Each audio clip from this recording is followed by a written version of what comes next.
Ma soirée d'hier, je fais des nuits en ce moment, donc j'ai regardé Argentine-Pérou à 1h30 du matin, et voilà quoi. Je m'appelle Jabi, je suis parisien, je suis né à Paris 10e exactement. Et depuis 2002 que je suis à Marseille, bon je venais depuis 2000, mais que je suis sédentarisé on va dire depuis 2002. Voilà, je travaille dans le social, je suis éducateur, je travaille dans un centre d'hébergement pour adultes. Et la nuit, j'organise des soirées, je fais des mix, je fais des événements, j'organise des concerts et autres. Pour en savoir davantage, il nous faut remonter le temps. J'ai appris à mixer dans les années 98-19, un truc dans le genre. C'est mon grand frère en fait qui allait dans un lieu à Porte de Bagnolet où il y avait souvent des sons de système. Et du coup, il m'a emmené là-bas, il m'a fait découvrir, donc je suis devenu un régulier habitué de ce lieu-là. Et du coup, j'ai fait connaissance avec les DJ et autres, même le patron, qui m'a demandé, qui m'a dit que son groupe allait bouger, et est-ce qu'ils allaient bouger 2 mois, est-ce que je me sentais de remplacer l'équipe pendant 2 mois. Et j'avais des scuds, donc des vinyles, j'avais des 45, plein de trucs que j'achetais parce que j'aimais le son, donc j'achetais. J'avais des bacs et des bacs, mais je savais pas mixer quoi.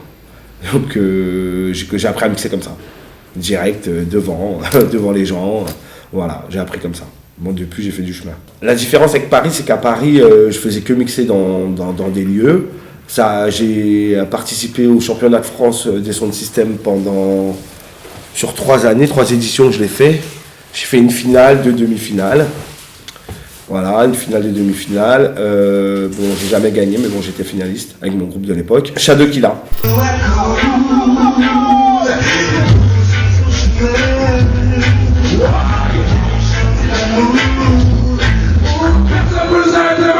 Son de système, voilà. Du coup, à Marseille, j'ai commencé aussi donc par faire des soirées, donc que au niveau du mix. J'ai eu des plans, on va dire, j'ai fait connaissance avec des tourneurs.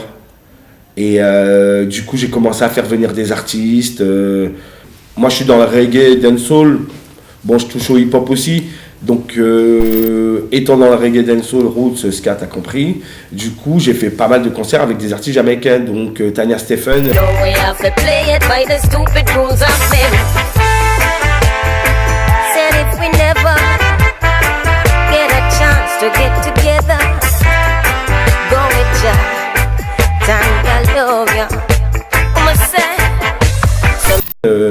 C'est un des gros concerts que j'ai fait à Marseille, à l'Espace Julien. Bon souvenir. Après, j'ai fait venir pas mal de monde, Lucky D, Alpheus, Daddy Yod, Key Preach, et j'en passe, Cochens, tout ça, plein d'artistes. Bon, je les ai pas tous en tête comme ça, mais j'en ai fait venir plein. En ce moment, je ne fais plus trop de concerts reggae dancehall, mais par contre, je suis sur un nouveau projet, bon, qui a déjà au moins 1 an et demi. C'est la Hip Hop Connection. Tout le temps, je me dis que si mes sons partent, c'est que tu es pris en souffrant. On gagnera ce combat en gardant son calme, reste dans le site. J'ai décidé de poser une nouvelle base, un nouveau regard sur ma musique. J'ai énormément de respect, j'ai énormément ceux qui sont battus pour que ma génération écoute leur son, les ancêtres. Toulouse, Marseille, elle est là la connexion. Et là, donc en ce moment, j'organise pas mal des Hip Hop Connection avec une entité à Toulouse. Et donc on fait des soirées sur Marseille et sur Toulouse. Qu'est-ce que tu proposes ? C'est très simple. Comment ça se programme? Donc le but du jeu, c'est l'échange. Réseau, échange, partenariat. Donc du coup, mes associés de la Hip Hop Connection, j'en ai une partie qui habite à Toulouse. Et moi, je suis le relais Marseille, en fait. Et du coup, donc le but du jeu, c'est d'exporter les artistes. Les artistes, admettons, programment une date à Marseille. Je vais faire tourner 3-4 artistes de Marseille. L'entité de Hip Hop Connection à Toulouse va me ramener 3-4 artistes de Toulouse. Donc, on fera une soirée à Marseille, Hip Hop Connection.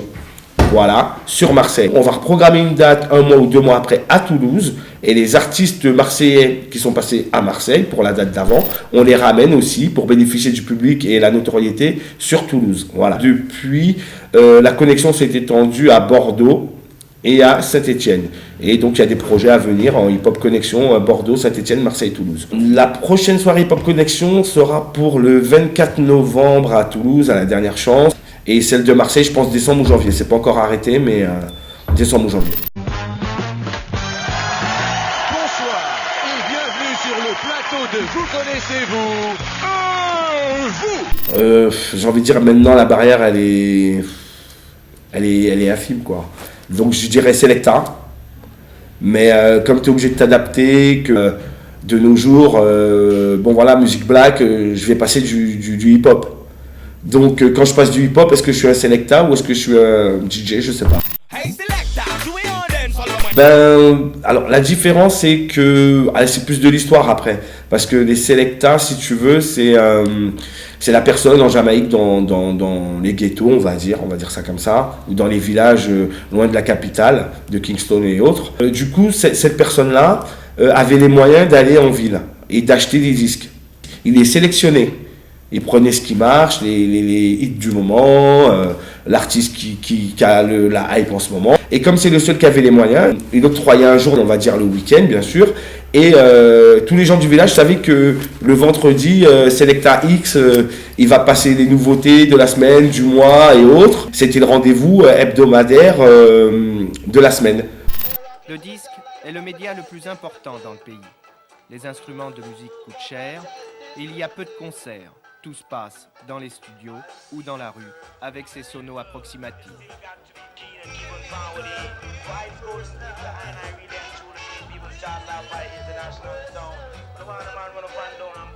Il y a beaucoup de nouveautés, il faut savoir que l'industrie du disque en Jamaïque, c'est une production énorme. Donc des séries, des rythmes, ça sort pas tous les jours, mais souvent. Ce qui fait que du coup, il faut bien sélecter. Un exemple, tel label, il va faire un morceau, il va faire un rythme, il va inviter 15 artistes dessus. Donc il y a 15 morceaux qui vont sortir sur ce rythme. T'achètes soit par goût, soit par affinité avec l'artiste, les artistes qui chantent. Ben, moi, je fonctionne en sélecteur parce que la plupart du temps, c'est mon dada, moi, c'est le reggae dancehall. Donc, je fonctionne en sélecteur. Donc, je suis obligé de ramener des nouveautés, même pas obligé, c'est la loi du marché. Je suis obligé de passer les nouveautés. Donc, je suis obligé de les sélectionner, pas passer pour passer. Je vais passer ce qui marche. Je me fie au top 20 UK, top 20 États-Unis, top 20 Jamaïque. Et voilà, en fonction de ça, tu sélectes, quoi qu'il arrive, tu es dans la sélection. Parce que toutes les semaines, il y a des prods qui sortent. Donc voilà. J'ai l'émission de radio, à Radio Galère, 88.4 bien sûr, donc radio associative. Même là, j'en fais un peu de pub, c'est normal. Je me base aussi pour mon émission de radio sur la sélection des morceaux, le top 20 et autres, ce qui fonctionne. Après... bien sûr, il y a des morceaux qui sortent pour moi de l'ordinaire. Il y a pas mal de nouveautés. Bon, après, je pense que c'est pas trop connu, mais c'est un peu mon boulot de les faire connaître. Il y a Mashup International, donc qui ont sorti un morceau qui est super cool.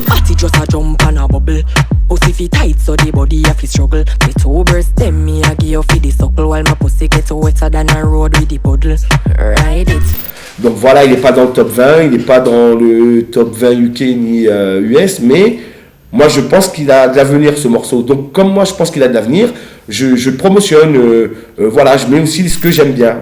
Dans tout ça, je mets les nouveautés, mais je mets aussi les nouveautés que j'aime bien, qui ne sont peut-être pas référencées. Après, ça peut arriver que je mette une nouveauté que j'ai trouvé qui était sympa, je la mets au mois de mai, au mois de septembre, elle est numéro 3. Ça arrive, et je suis fier quand c'est comme ça. J'ai grandi aux Antilles dès l'âge de 4 ans, jusqu'à mes 14-15 ans. Donc je suis resté aux Antilles pendant toute cette période et j'ai grandi avec les vinyles. Déjà chez moi il y avait une platine, il y avait des vinyles. Mes oncles ils écoutaient Grégory Isaac, Bob Marley, Yellowman. J'ai grandi dedans quoi. J'ai grandi aussi avec ce qu'elle écoutait ma mère, les années 80, tout ce qui va avec, la musique française, les variétés, la musique US, parce qu'en Guadeloupe, on est proche des États-Unis, de New York, donc bon, c'est pas un scoop, mais du coup, tu as la bonne parabole, tu captes toutes les chaînes américaines, donc du coup, j'ai grandi avec les Whitney Houston, la musique américaine aussi, donc voilà, j'étais influencé, je suis né dedans en fait, je suis né dans la musique, quoi. Après, les Antilles, je sais pas si tu y as déjà été, mais on est des fêtards, ça danse tout le temps, même quand on dort, je pense qu'on danse, donc voilà. Bref. Et oui, c'est sûr que de fouiner dans les vinyles de tes parents, de trouver des Bob Marley, des Grégory Isaac qui traînent, oui, ça influence un peu. Donc oui, je pense que ça vient de là. Ben écoute, ça va faire plus de 15 ans bientôt que je mixe sur Marseille. Donc Donc j'ai envie de dire, je le fais parce que c'est un équilibre pour moi, j'aime la musique, c'est ce qui, pas dire ce qui me fait avancer, ce qui me fait avancer c'est la vie, les enfants, le respect, tout ce qui va avec, le sens commun, dehors quoi. Mais aussi la musique c'est un équilibre et je le fais pour moi déjà, mais je le fais aussi pour partager et pour faire découvrir parce que quand t'aimes quelque chose, t'as envie que tout le monde l'aime. Donc c'est compliqué parce que les goûts et les couleurs ils sont dans la nature comme on dit, mais quand t'aimes quelque chose t'aimes bien le faire partager comme une bouffe, comme un resto. Si le resto la carte elle est bonne, t'as bien bouffé, tu conseilles à tous tes potes d'y aller. Maintenant si tu y vas, on t'a mal reçu, tes potes tu leur dis de pas y aller. Moi la musique ça me tient debout, donc j'espère que ça tient les gens debout aussi. Et moi j'aime bien faire découvrir ce que j'aime, ce qui marche, parce que c'est mon dada le reggae dancehall. Donc j'ai envie que les gens ils aiment aussi. Après, qu'est-ce que je ramène de plus ou de moins Moi j'ai envie de te dire que je vais me fier à ce que les gens me disent. Moi on me dit Djaby, trop bien, c'est trop cool ce que tu fais, heureusement que tu es là, mais c'est quand ta soirée, heureusement que tu fais des soirées. Même mes collègues de la radio ils me demandent si je suis sous Guronzan ou si je prends de la coke.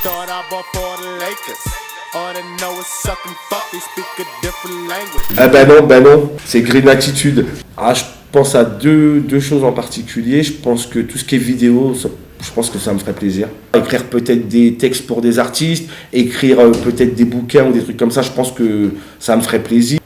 Bon après, un mécanicien, tu vas pas lui dire d'aller vendre des fleurs ou tu vas pas lui dire de faire du pain. Si peut-être composer, peut-être faire des sons et autres, mais après, faut le temps. C'est toujours ça le facteur, c'est le facteur temps. Démocrate D m'ont marqué, parce que c'était un peu le public ennemi à la française. Bustaflex, j'ai eu l'occasion de le connaître, de traîner avec. Je crois que la première fois que j'ai connu Marseille, ou la deuxième fois que je suis venu, c'est parce qu'il faisait un concert. Jams qui venait à la Cité, quoi, cool. J'ai vu Booba, 92. J'ai grandi avec les mecs du Sayan Super Crew, c'est des gens qui m'ont marqué. C'est qu'à l'époque, j'étais pas dans le son comme je suis maintenant. Après mon groupe Shadow Killa à Paris, ils m'ont marqué parce que j'ai fait toutes mes classes avec eux. Le son, j'ai arpenté tout Paris. J'ai fait toutes mes classes, donc c'est-à-dire que je savais pas mixer à l'époque. Donc j'ai appris à mixer, j'ai appris à me démarcher, j'ai appris à me vendre, j'ai appris à travailler mon réseau et j'ai appris à faire de la com. J'ai fait tout ça quand j'étais au sein du Shadow Killa. C'est sûr que Marseille, on va pas dire qu'elle est en pleine expansion, mais à dire que ça se renouvelle. Moi, ça va faire bientôt 20 ans que je suis là, donc la musique, le son, les activités, tout ce qui va avec, autour, des fois ça se renouvelle, des fois ça stagne un peu, mais là en ce moment, j'ai envie de dire, il y a une vraie avancée, il y a un vrai boom. Le hip-hop, c'était mal vu, maintenant qu'on regarde bien, c'est bien vu partout. Il y a beaucoup d'entités à Marseille ou des personnes qui essaient de faire avancer le mouvement. Il faudrait peut-être plus être solidaire, mieux travailler le réseau, parce qu'il y a quand même, on va dire, des castes, de différentes castes, donc les gens underground resteront plus dans leur truc, les gens un peu comme ça, et comme si, bon, t'as compris, je vais pas mettre dans les castes. Des solutions, la solution classique, c'est que pour les lieux bien structurés, ils ont leur équipe de videurs, ils ont leur physio, entre guillemets, physio à l'entrée, et à partir de là, même comme ça, ils ont des problèmes. Avec le maximum security, on va dire, ils peuvent avoir des problèmes. Même comme ça. Mais le classique dit que c'est ça la bonne interprétation, la bonne doctrine. Donc tu as ton équipe de sécurité, tu as ton physio, mais le problème c'est que à un moment, à la porte, le mélange s'arrête. J'ai envie de dire, au niveau des soirées, qu'on soit d'accord, on parle des soirées au niveau de l'engouement, de l'accessibilité, j'ai envie de te dire, c'est pareil partout. Voilà, pour moi c'est pareil partout. Après, on va comparer avec la Suisse. En Suisse, à Zurich, il y a plein de soirées dancehall, plein de soirées hip-hop, des soirées under. Mais il n'y a que du beau monde. Il y a des under, mais il n'y a que du beau monde. La queue, elle fait je ne sais pas combien de kilomètres. Tout le monde paye, personne ne parle. Les videurs, ils ne te mettent pas dans une case, tu rentres pas, tout le monde rentre. Maintenant, attention, tu restes tranquille à l'intérieur. Mais c'est cool, à un moment, il faut donner la confiance. Il faut donner la confiance aux gens. Maintenant, si tu payes une sécurité, ils ne sont pas là que pour faire les beaux à l'entrée. Ils peuvent aussi rentrer, prévenir que ça va mal se passer, d'anticiper, de faire sortir les gens. Moi, je pense qu'une bonne sécurité et une bonne physio, normalement, s'ils sont opérationnels, t'as pas de problème. Ben, j'ai envie de dire, l'art, c'est l'art de vivre, quelque part. Sans art, il n'y a rien, j'ai envie de dire. Sans art, il n'y a rien. Parce qu'on est tous artistes, quelque part. On est tous des artistes. Comme j'ai envie de dire, tout le monde est beau. Hein. Qui a décrété que lui, il est laid ou pas? Voilà. J'ai envie de dire, tout le monde est beau. L'art, c'est bien. Tout le monde a un côté artiste. L'art, ça te permet d'aimer, de découvrir, d'être curieux, d'aller chercher. L'art, c'est magnifique. Et moi, ça m'a emmené plein de trucs. Ça m'a emmené... j'ai envie de dire, ce que je suis, c'est ce que ça m'a emmené. Quelque part, ça va avec nous. S'il y a quelqu'un qui est béridé, qui n'est pas dans l'art, qui fait rien, qui aime rien, le pauvre. Fucking hell.